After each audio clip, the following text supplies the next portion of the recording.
자, 여러분의 열정을 응원합니다. 부리국어 좀 오랜만에 찾아뵙습니다. 34번째 시간입니다. 오늘부터는 좀 국어사에 대해서 좀 알아보도록 할 거예요. 그 가운데서 오늘 고대국어 좀 더 자세히 보도록 하겠습니다.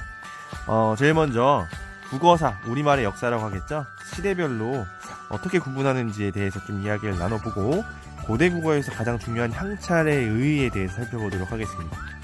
자, 선생님 위에 표로 제시해놨는데요. 우리말의 역사는 고대부터 현대까지 5단계로 구분을 보통 합니다. 자, 그러면 그 가운데서도 고대 국어에 대해서 좀 살펴볼 건데요. 고대 하면 우리 고구려 백제 신라 삼국시대 그 이전의 시기부터 떠올려 보면 될 것 같아요.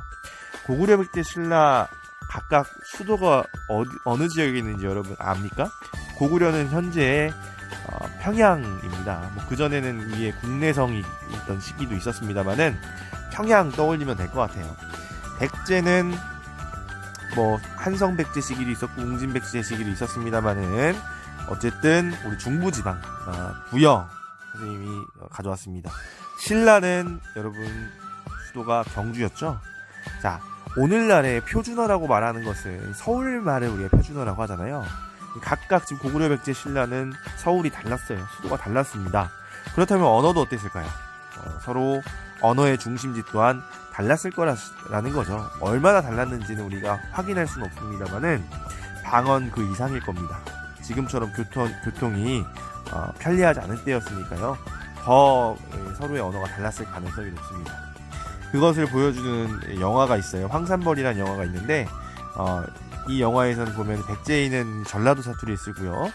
신라인들은 경주 사투리를 쓰는 재미있는 발상을 하고 있어요. 실제로 언어가 그렇게 좀 달랐을 것이라는 거죠. 자, 그런데 고구려 백제 신라를 어느 나라가 통일을 하게 되죠? 신라가 통일을 하게 됩니다. 이 신라가 통일하면서 국어사적으로 갖는 의의가 뭐냐면요, 언어의 중심지가 영남지방 중심의 언어로 통일되었다는 겁니다. 그래서 지금 우리가 사용하는 언어의 뿌리를 이 영남지방, 경상도 지방의 언어로 보기도 한다는 겁니다. 고대 국어는 딱 이 시기까지를 말해요. 통일신라 이전의 시기, 통일신라까지의 시기를 고대국어라고 이야기를 합니다. 자, 그럼 이어서 보겠습니다. 중세국어는 우리가 전기중세국어와 후기중세국어로 나누는데요. 전기중세국어도 살펴볼게요. 자, 신라가 있었는데요. 남북국 시대라고 부르죠. 위에 발해도 있었기 때문에. 자, 그런데 신라가 곧 분열되죠. 후삼국 시대를 맞이하게 되고 그 후삼국을 통일한 나라가 어딥니까? 고려라고 하는 나라입니다. 자, 그런데 고려의 수도는 경주가 아니었죠. 어딥니까? 그렇죠. 개성으로 수도를 옮기게 됩니다. 수도를 옮기게 된다는 것은 언어의 중심지도 어떻게 된다는 겁니까? 옮겨진다는 얘기죠. 그래서 영남지방의 언어였던 우리말이 중부지방으로 옮겨지게 됩니다. 자, 지금 우리가 사용하고 있는 표준말은 중부지방의 언어죠. 그래서 중부지방으로 언어의 중심지가 옮겨갔다는 점에서 전기중세국어는 큰 의의를 갖습니다. 고려시대가 바로 그러한 시기였습니다.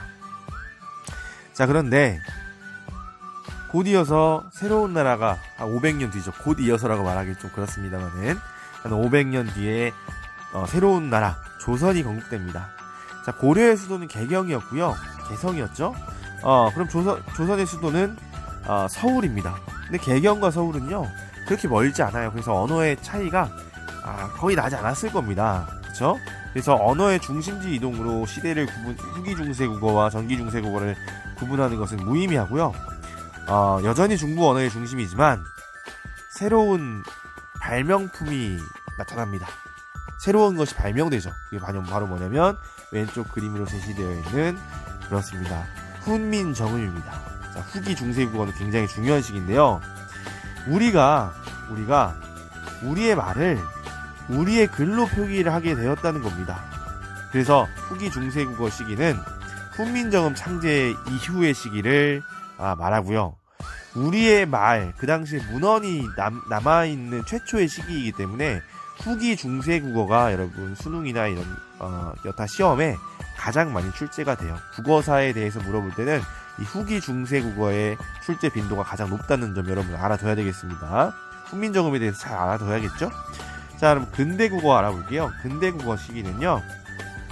자, 이 지도를 보면 알 것 같은데 이 지도는 무엇을 나타내는 지도인가요? 그렇습니다. 임진왜란을 나타내는 말이에요. 근대 국어 시기는 임진왜란 이후를 일컫는데요. 임진왜란 이후에 일어난 변화에 대해서 좀 이야기해 볼게요. 자, 왼쪽에 제시한 이 사진은요, 봉산탈춤의 한 장면이거든요.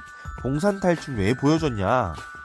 자, 양반을 평민들이 비판하기 시작합니다. 즉 평민들의 의식이 성장한 시기가 바로 근대 시기입니다. 그리고 거중기와 같은 새로운 발명품, 서양의 어떤 문물들이 조선으로 유입되기 시작하죠. 그것을 우리는 뭐라고 합니까? 실학이라고 하죠. 즉 평민의 의식도 발전하면서 실학이 발달하게 되는, 뭔가 실용성을 추구하는 시기가 바로 근대 시기입니다. 그러다 보니까 그동안은 한글이 좀 천대를 받았어요. 중세 시기에는 어떻게 대국의 문자 한문을 쓰지 않고 반글이라고 한글을 좀 폄하하기도 했습니다. 어떻게 한글을 쓸 수 있느냐 라면서 한글을 사용을 좀 억제했는데, 연산군 때는 아예 한글 사용이 금지되기도 했었습니다. 자, 그런데 근대 이후에는 평민들이 사용하기 편리한 글자는 한문이 아니라 한글이죠. 그쵸? 그래서 한글 사용이 확대되고 한글이 점점 실용화되기 되는 시기가 근대 국어 시기다 라고 알면 되겠습니다. 임진왜란 이후고요. 자, 그럼 현대 국어는 언제부터냐? 여러분, 현대와 근대를 구분하는 역사적 분기점은 여러분 갑오 개혁 이후입니다. 그래서 갑오 개혁 이후의 국어가 지금 이어지고 있는데, 지금도 국어의 역사는 계속 흐르고 있고 우리가 사용하는 언어들은 조금씩 달라지고 있다는 것은 알아둬야 됩니다. 자, 그러면 향찰에 대해서 알아보기 전에 고대 국어 시기는 통일신라 때까지 언어라고 했어요. 자, 우리 문자가 없었던 시기에, 우리 문자는 중세, 후기 중세 시기에 훈민정음 창제로 우리의 문자를 갖게 됩니다. 그렇다면 그럼 고대에는 우리 문자가 없는데 어떻게 문자 생활을 했을까? 자, 그거의 방법은 뭐냐면 차용입니다. 한자, 중국의 문자를 차용했다는 거죠. 차용이라고 하는 것은 뭐냐면 빌려서 쓴다, 이런 말입니다. 자, 그래서 하늘 앞에 맹세한다 라는 표현을 우리가 문자로 표기를 하려면 이런 식으로 처음 표기했습니다. 서전차, 무슨 말이냐면 맹세한다, 앞에 하늘, 이런 뜻이죠. 자, 그런데 이것은 어떤 그러니까 중국말의 한자의 한문의 어순을 따르기 때문에 우리말의 어순과는 좀 다르다는 걸 알 수 있어요. 지금도 중국의 어순은 오히려 미국과 가깝고 우리의 어순은 좀 다르지 않습니까? 마찬가지라고 생각하면 되겠습니다. 자, 그래서 이 어순이 좀 다른 것에 대한 불편함을 느낀 우리 조상님들이 이두라고 하는 문자를 개발하게 됩니다.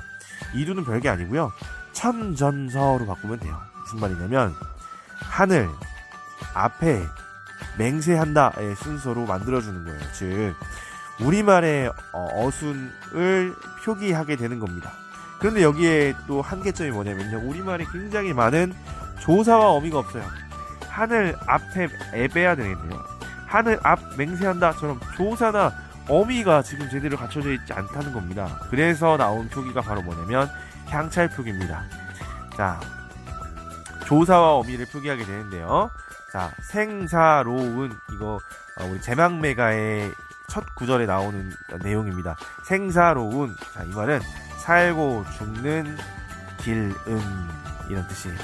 자, 여기서 살고 죽는 길은요, 실질적인 의미를 가진 실질 형태소라면 뒤에 나오는 은 같은 경우는요, 실질 형태소가 아니라 뭐 같아요? 형식 형태소처럼 느껴지나요? 자, 조사와 어미 같은 경우, 조사, 어미, 접사, 우리 형식 형태소라고 말하잖아요. 이런 조사와 어미 같은 경우는 한자의 뜻을 빌리는 것이 아니라, 차용에도 두 가지 종류가 있는 거예요. 훈차라고 해서 뜻을 빌리는 차용이 있는가 하면 음차라고 해서 소리를 빌리는 차용이 있는데, 자, 향찰 표기에서 조사와 어미 같은 형식 형태소는 음차했다라는 겁니다. 확실히 알아두면 되겠습니다. 자,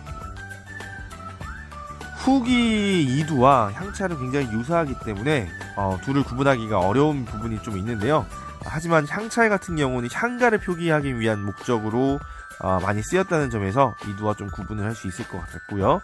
자, 이두, 구결, 향찰의 의의를 한번 얘기해 보자고 했는데, 한자를 어쨌든 빌려서, 우리가 문자가 그 당시에 없었기 때문에 한자를 어떻게든 빌려서 우리말을 표현하려는 굉장히 대단한 노력이었다는 점에서는 큰 의의를 갖고 있다라는 겁니다. 자, 그러면 이 작품은 여러분 잘 알고 있는 서동요입니다. 서동요가 대표적으로 향차례로 쓰인 작품이죠. 실질 형태소와 형식 형태소를 구분해 가면서 훈차하는지 음차하는지를 좀 따져보도록 하겠습니다. 선화공주주까지는 실질적인 의미를 갖고 있어요. 선화공주님이라는 뜻이니까요. 그래서 그냥 사용하면 되고요. 뒤에 은 같은 경우는 아까 봤던 뭐예요? 조사입니다. 조사. 그래서 음차를 하게 되고요. 자, 형식 형태에서는 음차합니다.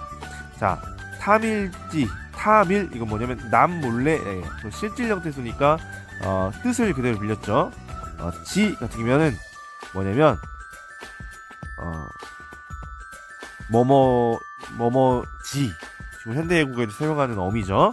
자, 그 다음에 가량치고 가량치다 이거는 얼어두다 뭐 감싸다 뭐 그런 의미의 실질적인 의미를 갖고 있는 고어입니다. 자, 고 같은 경우 뒤에 같은 고 같은 경우는 형식 형태소겠죠. 자, 이런 식으로 찾으면 향가도 해석할 수 있다는 겁니다. 지금 선생님이 네모 표기한 것은 실질 형태소, 동그라미 표기한 것은 형식 형태소인데요. 시간 관계상 그것에 대한 설명을 좀 생략을 하도록 하겠습니다.